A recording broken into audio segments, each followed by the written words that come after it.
The water in the copper clawfoot tub was ice cold, but the tea Julianne forced down my throat burned like liquid glass. Through the steam, I watched my husband, Arthur, drop 10 years of my handwritten love letters into the fireplace. Beside him, my sister, Vivienne, adjusted her silk bridal veil and smiled. "Die quietly, Clara," she whispered. The smell of wet ash and scorched parchment is something you never really get out of your nose. On October 14th, 2022, I sat on the edge of a velvet settee in the library of the Vance estate in Greenwich, Connecticut, watching the only man I had ever loved burn my life to the ground. My hands were shaking so violently that the porcelain cup of Earl Grey tea rattled against its saucer, a sharp, rhythmic clicking that sounded like a dying clock. "Arthur, please," I choked out, my throat already tightening from the first sip. "Those were our letters. Every deployment, every week you were at the London office.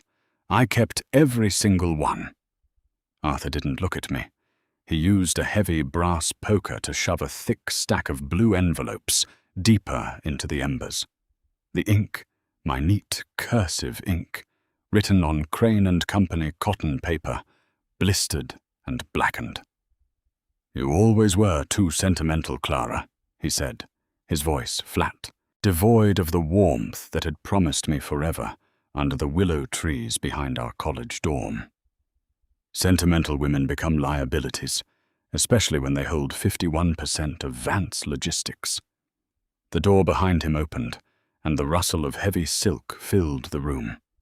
It was Vivienne, my younger sister. She wasn't wearing her usual casual cashmere. She was wearing a sleeveless, floor-length gown of white Chantilly lace. A bespoke tulle veil drifted behind her, pinned into her blonde curls with a diamond tiara that belonged to our late mother. My tiara. The one I was supposed to inherit on my 30th birthday. "Is it done?" Vivienne asked, stepping over the threshold. Her blue eyes, so like my own but always colder, swept over the room before landing on me. "She drank it," Arthur said simply. He finally turned around, wiping a speck of soot from his tailored Tom Ford suit jacket. He looked at me the way a landlord looks at a broken radiator, annoyed by the inconvenience, completely detached from the object itself. The pain hit my stomach then. It wasn't a sudden stab. It was a slow, crushing weight, as if someone had poured liquid lead into my abdomen. I tried to stand, but my knees buckled instantly. The porcelain cup shattered on the Persian rug, a dark, fragrant stain blooming across the antique wool.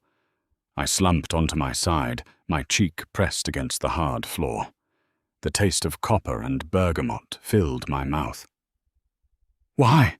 I gasped, the word tearing at my vocal cords. "Vivienne, we share the same blood." Vivienne walked over, her silk skirt sweeping over my outstretched fingers. She knelt down, the scent of her Chanel No. 5 perfume mixing with the suffocating smell of burning paper. She reached out and tapped my cheek, a playful, patronizing gesture. "Exactly, Clara. We share the same blood, which means our father's will applies to me, too, if you die without an heir. You locked all the shares up in that ridiculous trust. Arthur and I have been waiting 3 years for you to finally sign the medical power of attorney. And now that you have..." She smiled, a small, perfect crescent. "The board will vote Arthur in as CEO tomorrow morning. And on Saturday, we're getting married at St. Jude's." "They'll find it," I whispered, my vision beginning to blur at the edges, the corners of the room dissolving into dark, flickering shadows. "The autopsy?" Arthur let out a short, dry laugh. He walked to the window, looking out at the grey October rain hitting the glass. Dr. Harrison signed the certificate an hour ago, Clara. Severe clinical depression, an unfortunate self-inflicted overdose of your prescribed sedative. The empty bottle is already in your hand. I felt it then, the cold plastic cylinder tucked into my freezing fingers. My fingers wouldn't move. They were locking up, freezing into a permanent claw around the evidence of my own staged suicide. You drowned me in your words for years, Arthur muttered, his voice fading as my hearing began to fail, a high-pitched ringing filling my ears. Consider this a clean slate. The last thing I saw was the reflection of the fire in Vivian's diamond tiara. Then the dark water of death rushed over my head, and I suffocated in the silence of my own home. I expected the void. I expected judgment or nothingness. Instead, I gasped for air, my lungs expanding with a sharp, agonizing breath that smelled intensely of lavender laundry detergent and freshly polished mahogany. I bolted upright, my heart hammering against my ribs like a trapped bird. My hands flew to my throat. It was smooth, unswollen, and warm. I wasn't on the floor of the library. I was sitting in the leather swivel chair behind my desk at the Vance Logistics headquarters in Midtown Manhattan. The digital clock on the desk read 10:14 a.m., October 14th, 2020. 2 years. I was exactly 2 years backward in time. My hands were steady, though my skin felt icy. I looked down at the mahogany desk. Spread out before me were 2 documents. On the left was the preliminary contract for the Vanguard port expansion, a deal that would secure $40 million in revenue for our family firm. On the right was an unsigned document, General Power of Attorney and Asset Management, transfer to Arthur Pendleton. A soft knock sounded at the door. The brass handle turned, and Arthur walked in. He looked exactly as he had in the library, minus the soot. His hair was perfectly parted, his smile smooth, his eyes holding that practiced, boyish charm that had blindfolded me for 5 long years. He carried a silver tray with a single porcelain cup of Earl Grey tea. "Morning, darling," he said, his voice sending a violent shiver straight down my spine. He set the tray down on the edge of the desk, sliding the tea toward me. "You looked tired this morning when we left the apartment. I had the kitchen brew your favorite. Don't let it get cold." I looked at the tea. The steam rose in delicate swirls, smelling faintly of bergamot. My stomach wrenched, memories of the burning lead sensation threatening to paralyze me. But I didn't flinch. I clenched my jaw so hard my teeth ached, keeping my expression entirely vacant, the perfect image of the trusting, doting wife he thought he owned. "Thank you, Arthur," I said. My voice was quiet, steady, and terrifyingly normal. "You always think of everything." "I try," he said, leaning down to press a dry kiss against my temple. His skin felt like a reptile's against mine. He tapped the paper on the right with a manicured index finger. "Did you have a chance to look over the asset transfer? The first thing they teach you in corporate law is that an empire isn't destroyed by a single catastrophic blow. It is dismantled brick by brick from the inside out, while the owner is busy looking at the horizon." I returned to my desk, picked up the Mont Blanc pen, and pulled the power of attorney document toward me. I didn't sign it. Instead, I opened my encrypted laptop and drafted a complete revocation of Arthur's access to the Vance Family Trust, effective immediately. I routed the document directly to our firm's chief legal counsel, a man named Richard Henderson, who had served my father for 30 years and loathed Arthur's rapid ascent in the company. Along with the revocation, I attached a private, highly confidential directive. Initiate a full forensic audit of the corporate expense accounts for the past 24 months, specifically focusing on the European transit logs under Arthur Pendleton's signature. Do not inform the board. I knew what that audit would find, because in my past life, I had discovered it too late. Buried under a mountain of falsified invoices 3 weeks before my death. Arthur had been skimming from the Vanguard Port project to fund a private offshore account registered in the Cayman Islands under the shell name V&A Holdings.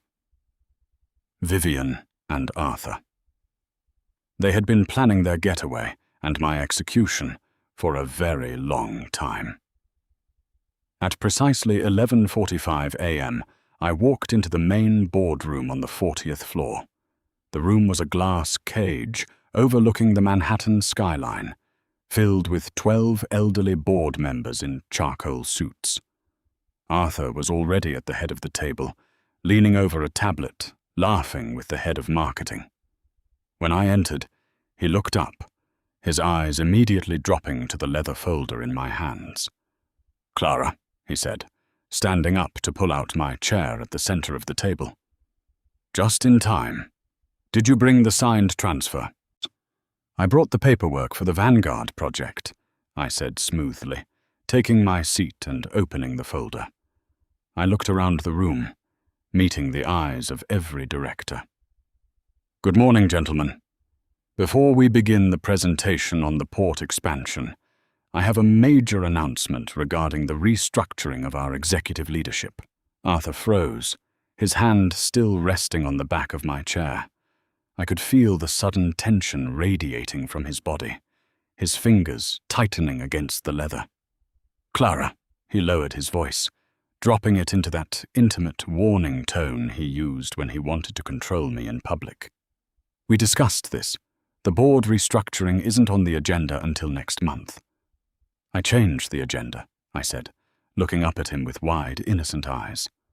"Arthur, you've been working so hard, running yourself ragged between the New York office and the European routes. As your wife, I can't bear to see you under so much stress.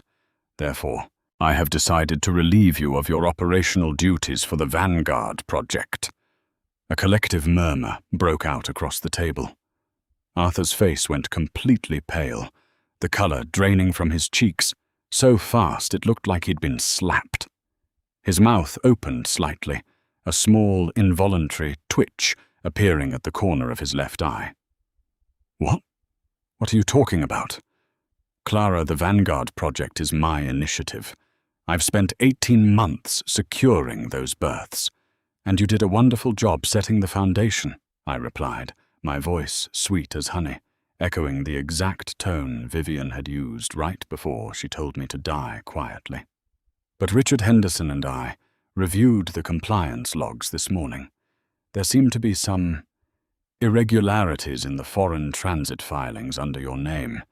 Until the internal audit is completed, it's standard corporate governance to step back from active management."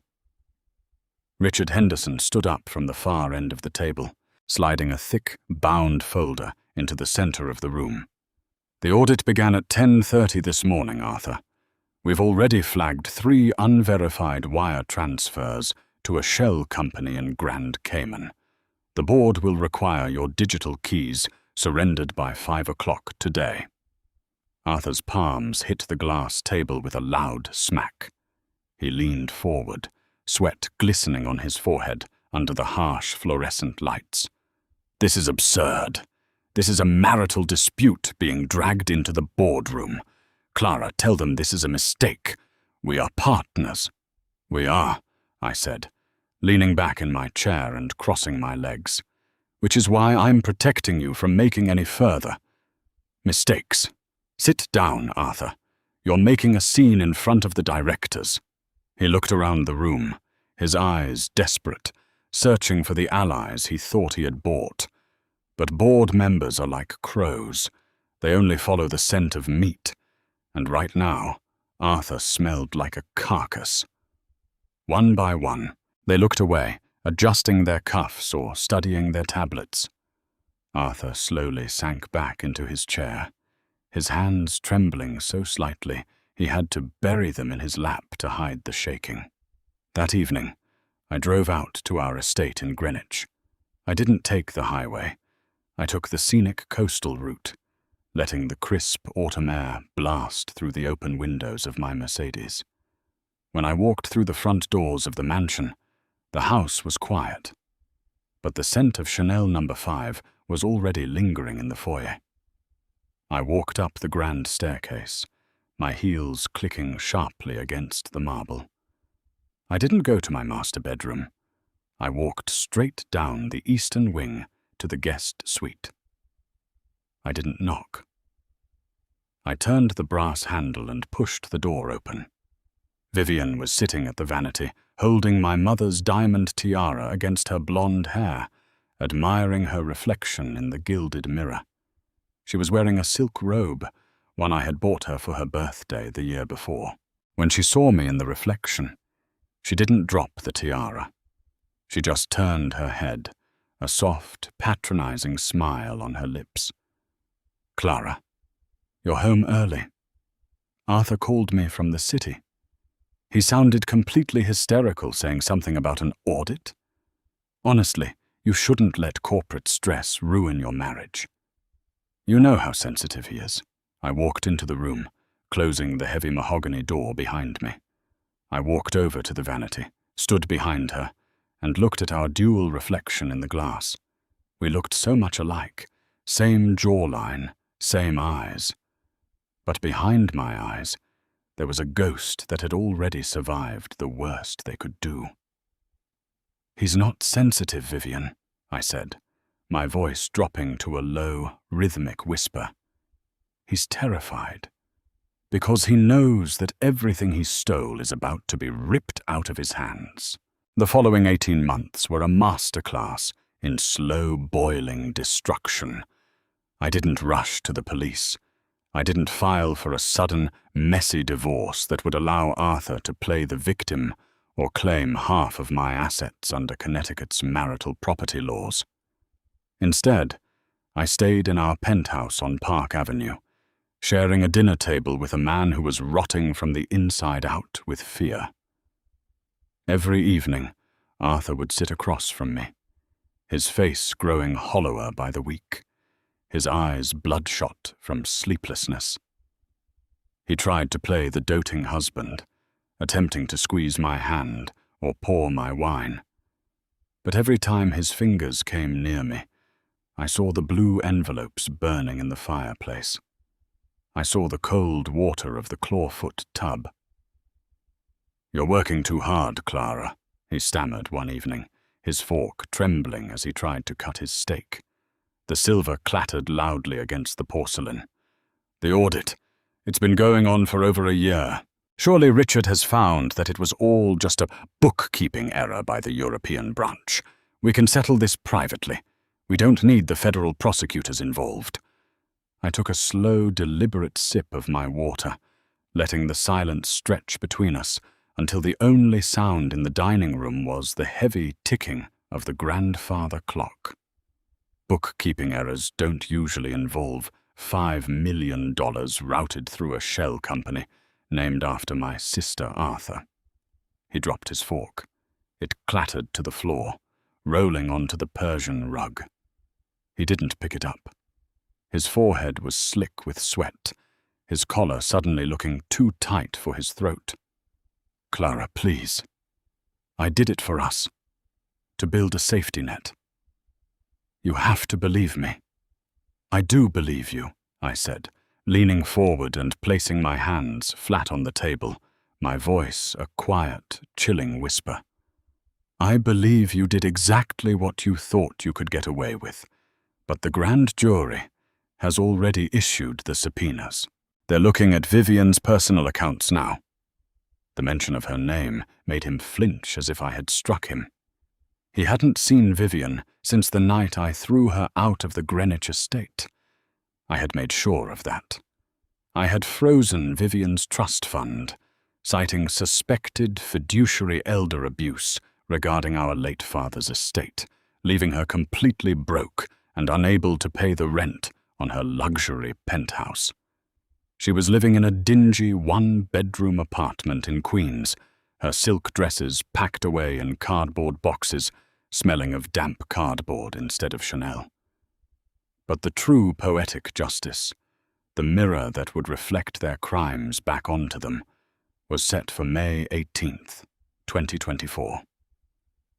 The day of Arthur's criminal trial.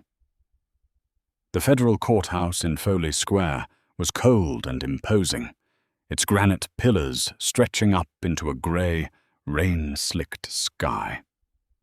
The courtroom was packed with journalists, board members, and curious onlookers. They wanted to see the spectacular fall of the golden boy of Manhattan shipping. Arthur sat at the defense table, wearing a cheap, off-the-rack suit. His bespoke Tom Ford wardrobe had been seized along with his accounts. His defense attorney, a public defender he was forced to accept after his private counsel withdrew due to non-payment, was frantically shuffling papers. Across the room, sitting in the front row of the gallery, was Vivian. She looked unrecognizable. Her blonde hair was dull and unwashed, dark roots showing through. Her cheap polyester coat was damp from the rain, and her hands were raw, the nails bitten down to the quick. She kept staring at Arthur, her eyes wide with a desperate, silent pleading, but he refused to look back at her. The two lovers who had toasted my death in silk and diamonds were now drowning in their own panic. But the real shockwave hit the room when the side door opened. In a federal trial, the presiding judge is assigned by a blind rotation system. What Arthur and Vivian didn't know, what I had spent 18 months and $5 million of my personal fortune ensuring through quiet, legal maneuvers and political contributions to the Federal Judicial Appointment Committee, was that I had finished my law degree during our engagement. In my past life, I had abandoned my bar exam to focus on being Arthur's wife. In this life, I had taken the exam, passed with the highest score in the state, and taken a position as a federal magistrate clerk, rising through the ranks with a cold, terrifying speed, fueled by the memory of water filling my lungs. I didn't walk into the courtroom as the grieving wife. I walked in wearing the heavy black silk robes of the United States District Judge. The bailiff's voice boomed through the courtroom. "All rise for the Honorable Clara Vance Pendleton." The silence that fell over the room was absolute, heavy, and suffocating. Arthur stood up mechanically, his eyes scanning the bench. When his gaze landed on my face, his entire body went rigid. His jaw dropped so low I thought it would crack. His eyes bulged, his pupils dilating until they were almost entirely black. He gripped the edge of the defense table so hard his knuckles turned a ghostly, bloodless white. "Clara?" he gasped, the word escaping his lips in a high, cracked pitch that echoed off the mahogany walls. "Sit down, Mr. Pendleton," I said, my voice cutting through the courtroom like a scalpel. I didn't look at him with anger. I looked at him with the utter, devastating indifference of a god looking at a speck of dust. Behind him, Vivian let out a sharp, choked shriek. She stood up in the gallery, her damp coat falling open, pointing a shaking finger at me. "This is a conflict of interest. She's his wife. She's my sister. You can't let her judge this trial." I adjusted my reading glasses, looking down at the bench. The court notes that Mrs. Pendleton filed for an absolute divorce 6 months ago, which was finalized last Tuesday. Furthermore, under federal statute, the defendant waived his right to a jury trial, electing for a bench trial overseen by this office. The defense counsel signed the waiver. Is that correct, Counselor? Arthur's attorney stood up, sweating profusely. Yes, Your Honor, but we were under the impression Judge Miller was presiding. Judge Miller retired on Friday, I said, my voice deadpan, the rhythm of my words slow and agonizing. I have assumed his docket. Let us begin. Prosecutor, present your first piece of evidence. The prosecutor stood up, holding a thick blue folder. Inside were the forensic transit logs, the bank statements from Grand Cayman, and most importantly, a series of recovered digital communications between Arthur and Vivian, detailing their plan to slowly poison me with heavy metal sedatives to trigger a natural heart failure. The sound of Arthur's head striking the linoleum floor was a dull, heavy thud that seemed to echo long after the paramedics wheeled his limp body out of the courtroom. The gallery hummed with a frantic, low static of whispers, but I remained perfectly still, the heavy silk of my judicial robes anchoring me to the high bench. When court reconvened 2 hours later, the air in the room felt thick, almost unbreathable. Arthur sat slumped in his chair, a stark white bandage taped over his left temple where the floor had cut his skin. His eyes were bloodshot, staring fixedly at the mahogany grain of the defense table, completely empty of the brilliant arrogance that had once defined him. The defendant is present and conscious, I announced, my voice slicing through the remaining murmurs. I turned my gaze down to the sentencing documents before me. Mr. Pendleton, you have been found guilty on all counts of wire fraud, grand larceny, and conspiracy to commit corporate espionage. The evidence presented by the United States Attorney is overwhelming, corroborated by your own digital signatures and the recovered remains of your private correspondence. I leaned forward slightly, looking directly into his hollow eyes. Here was the first twist, the knife I had kept hidden until the moment it would hurt the most. However, I continued, the rhythm of my voice deliberate and unyielding. While reviewing the financial logs of the Cayman Shell Corporation, V&A Holdings, this court discovered a secondary ledger. You believed you were skimming $5 million from Vance Logistics to build a emir with my sister. But the forensic analysis tells a very different story. Arthur slowly raised his head, his brow furrowing in confusion. I picked up a document, its pages crisp against my fingers. The foreign transit logs indicate that while you were wire transferring funds into the Grand Cayman accounts, those funds were immediately redirected, not to an investment portfolio and not to a joint account with Vivian Vance. They were routed directly to a private asset firm based in Zurich, Switzerland, registered under the sole name of the Chief Legal Counsel of Vance Logistics, Richard Henderson. A collective gasp rippled through the gallery. In the front row, Richard Henderson, who had sat calmly observing the trial as the star witness for the prosecution, froze. His hand stopped mid-air as he went to adjust his gold spectacles.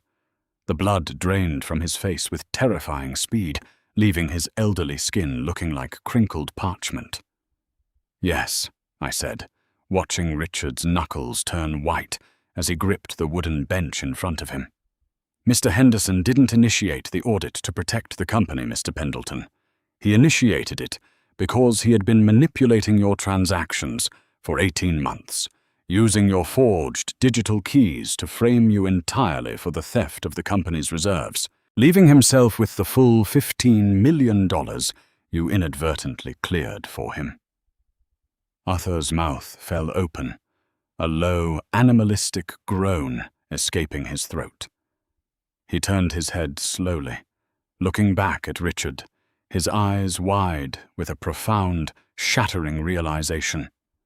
The man he thought was his greatest ally, the man who had guided him through the corporate ranks and whispered the legal loopholes into his ear, had been using him as a sacrificial lamb from the very beginning.